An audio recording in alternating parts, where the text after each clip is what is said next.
उत्तम संसदपटू. माणुसकी काय असते, मानवता काय असते, हे आम्ही त्यांच्याकडनं पाहिलं. देशाचे पंतप्रधान म्हणून त्यांचं कार्य आम्हाला जवळून पाहता आलं. नेतृत्व, देशाचं नेतृत्व म्हणतो, नुसतं नेतृत्व नाही, पक्षाचं नाही, देशाचं नेतृत्व कसं असावं हा एक परिपाठ आम्हाला त्यांच्याकडून घेता आला. हिंदुत्वाच्या विचारधारेशी कधी तडजोड न करता, हा देश सगळ्यांचा आहे आणि देशातलं जी एकात्मता आहे ही कायम टिकली पाहिजे ह्याच्यावर भर देऊन राजकारण करणारे, धर्मांधता, जातंधता ह्या दोन शब्दांना दूर ठेवून सुद्धा हिंदुत्वाचं राजकारण करतायत हे त्यांनी देशाला आणि जगाला दाखवून दिलं. हिंदुत्वावरती जी युती झाली आमची शिवसेना आणि भाजपा, त्याला अटल बिहारींचं एक फार मोठं त्याच्यात योगदान होतं. बाळासाहेब ठाकरे आणि त्यांचं अत्यंत जिव्हाळ्याचं नातं.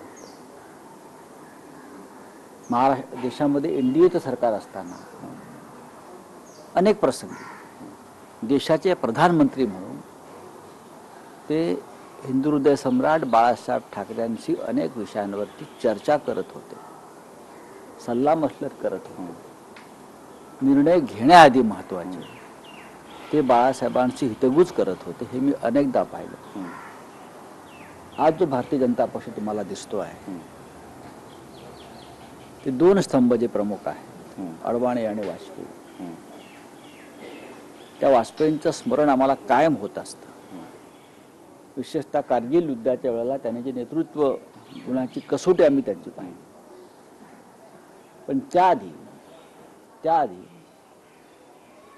त्यांनी अत्यंत सलोख्यानं प्रेमानं पाकिस्तानचा प्रश्न सोडवता येईल का यासाठी ते लाहोरला बस घेऊन गेले. आग्र्याला त्यांनी मुशर्रफ बरोबर चर्चा केली.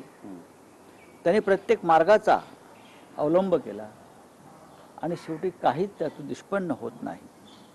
तेव्हा राष्ट्राचा स्वाभिमान टिकवण्यासाठी त्यांनी कारगिल युद्धामध्ये हिंदुस्थानची एक भूमिका जी होती शौर्याची ती त्यांनी बजावून दाखवली. अटल बिहारी वाजपेयी हे देशाचे असे नेते आहेत कि ज्यांचं स्मरण ये सदैव है. सर हिंदी में जानना चाहूँगा, अटल जी का जन्मदिन है क्या? देखिए, अटल जी देश के एक ऐसे नेता थे, पंडित नेहरू के बाद इतने लोकप्रिय नेता. पंडित नेहरू जी तो हमेशा कांग्रेस पार्टी के शीर्ष नेता रहे, प्रधानमंत्री रहे.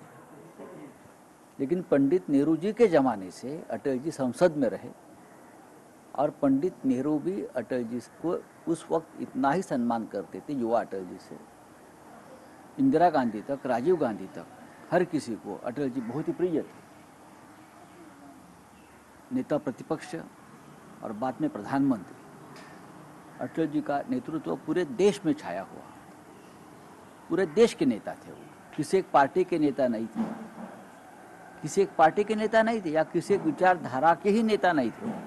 वो पूरे देश के नेता थे. पंडित नेहरू के बाद मैं अटल जी को ही मानता हूँ कि जिसने देश का नेतृत्व किया, कठिन समय में नेतृत्व किया, सभी को साथ लेकर नेतृत्व किया. जरूर उनकी विचारधारा हिंदुत्ववादी रही. बार बार वो कहते रहे संकट के समय में कि हिंदू मार नहीं खाएगा, लेकिन उसका मतलब ये नहीं था कि और कोई मार खाएगा और किसी को हम मारेंगे. नहीं, उनकी भूमिका रही कि हम जरूर हिंदू हैं, हमारी राजनीति हिंदुओं की रहेगी, लेकिन ये देश सभी का है. राष्ट्रीय एकता, राष्ट्रीय एकात्मता और राष्ट्रीय स्वाभिमान के सबसे बड़े मार्गदर्शक और विचार प्रवाही अटल जी रहे. इस शतक के सबसे बड़े नेता रहे और हमेशा हम उन्हें याद करेंगे खास करके शिवसेना बीजेपी का जो गठबंधन हुआ उस वक्त हिंदुत्व के आधार पर, उसमें अटल बिहारी वाजपेयी का योगदान बहुत बड़ा रहा। आपने आडवाणी जी की बात की और जी हाँ, कारगिल जाने की। जी हाँ, मैंने कहा ना कि दो नेता प्रमुख रहे भारतीय जनता पार्टी को आज जहाँ है उस शीर्ष स्थान पर लेने के लिए, उसमें अटल जी के साथ आडवाणी भी थे। आज अटल जी नहीं है, लेकिन उनकी याद हमेशा रहेगी। कारगिल के युद्ध में उनकी नेतृत्व क्षमता हमने देखी है। उससे पहले बहुत कोशिश की कि बातचीत से कोई मार्ग निकाले, कश्मीर का पाकिस्तान के साथ दुश्मनी ख़त्म हो, इसलिए खुद लाहौर में बस लेकर गए, आगरा में मुशर्रफ के साथ समिट किया। अगर नहीं हुआ कुछ तो अगर युद्ध ही एकमेव मार्ग रहा तो युद्ध का भी मार्ग उसने स्वीकार कर लिया। तो अटल जी हमेशा हमारे दिल में रहेंगे। तो अटल जी के बारे में आपने कहा कि राष्ट्रीय नेता थे। अटल जी ने ये कहा था कि राष्ट्र धर्म निभाना चाहिए, क्या तो हमेशा कहा। अटल जी एक ऐसे राष्ट्र के नेता थे, देश के नेता थे, किसी एक पार्टी के नेता नहीं रहे। अटल जी को देश ने कभी किसी एक पार्टी के नेता के तौर पर नहीं देखा। अटल जी को हमेशा एक देश के नेता के तौर पर देखा। कश्मीर से कन्याकुमारी, अगर हम नागालैंड में जाते थे कभी तो भी अटल जी की बात वहाँ निकलती थी। हम पौंडीचेरी में जाते थे तो लोग अटल जी के गुण गाते थे। कहाँ भी जाइए अटल जी के नाम का डंका हमने देखा है बसता था। ऐसे नेता पंडित नेहरू के बाद एकमेव होते अटल बिहारी वाजपेयी। पण त्यांच्या विचारावरती भाजप पक्ष सध्या चालतोय का?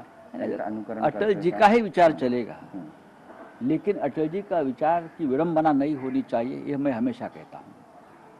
अटल जी का विचार एक हमेशा सबका साथ सबका विकास, ये अटल जी को ही शोभा देता है, इतना मैं कहूँगा। सर, एक महत्त्वाचा मुद्दा तुम्ही आडवाणींबद्दल म्हटलं, मराठीमध्ये सांगा। आडवाणी सध्या कुठेही सक्रिय दिसत नाही, तो त्याच्यावरती मी आता बोलला था। सर, किशोरीताई पेडणेकरांचा वाढदिवस खूप वर्षांनी म्हणजे साठी मुंबई घातली महानगरपालिकेच्या अशा महापौर आहेत ज्या स्वतः नगरसेविका बनून कोविडच्या वेळेला त्या एक झुंजार शिवसेनेच्या झुंजार रणरागिणी आहेत त्या। महापौर जरी असल्या, त्या महापौर पदावरती असल्या तरी त्यांचा जो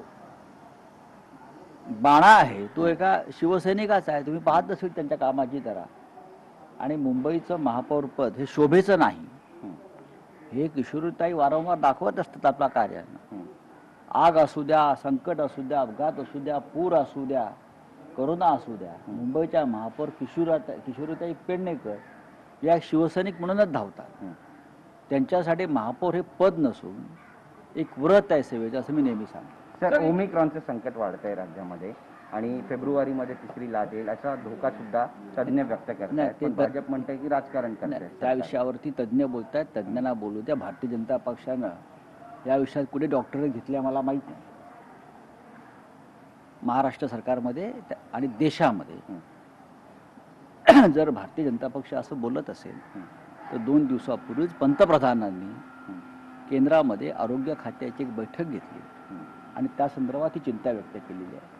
आता त्यांना आपल्या नेत्यांचं ऐकायचं नसेल तर महाराष्ट्र भाजपापासून राष्ट्रीय भाजपाचं रक्षण हो, एवढंच मी सांगेन। सर, ओमाइक्रॉन को लेकर म्यानमार सारखे आवाज करून हिंडवलं जाते विधानसभा। ओमाइक्रॉन को अशा प्रकारची त्याच्यावरती काल उत्तर दिलेलं आहे प्रभूंनी। ओमाइक्रॉन को लेके जो केसेस बढ़ रहे हैं, यहाँ पे भी कर्फ्यू, नाइट कर्फ्यू लगा और जो रिस्ट्रिक्शन लग रहे हैं उसको लेके यहाँ की बात नहीं है, यहाँ वहाँ की बात नहीं है, देश की बात करना चाहिए। प्रधानमंत्री का ये आदेश है, एक केंद्र सरकार का आदेश है नाइट कर्फ्यू का, ये कोई एक स्टेट का आदेश नहीं है। चीन में शुरू हो गया, ब्रिटेन में शुरू हो गया, मध्य प्रदेश में नाइट कर्फ्यू लगाया है, दिल्ली में लगाएंगे। ये प्रधानमंत्री मोदी जी का आदेश है। सर, अभी ट्विटर वॉर चल रहा है, वीरप्पन करके कहा जा रहा है। विकास हे अटलजींना शोभा देतं असं संजय राऊत म्हणाले। तर किशोरी पेडणेकरांचा देखील आज वाढदिवस आहे, त्यांना देखील शुभेच्छा दिलेल्या आहेत त्यांनी। त्याचप्रमाणे वाजपेयींचं योगदान हे अतिशय महत्त्वाचं आहे आणि वाजपेयी आणि बाळासाहेबांचे संबंध अगदी जवळचे होते असंही संजय राऊतांनी म्हटलंय।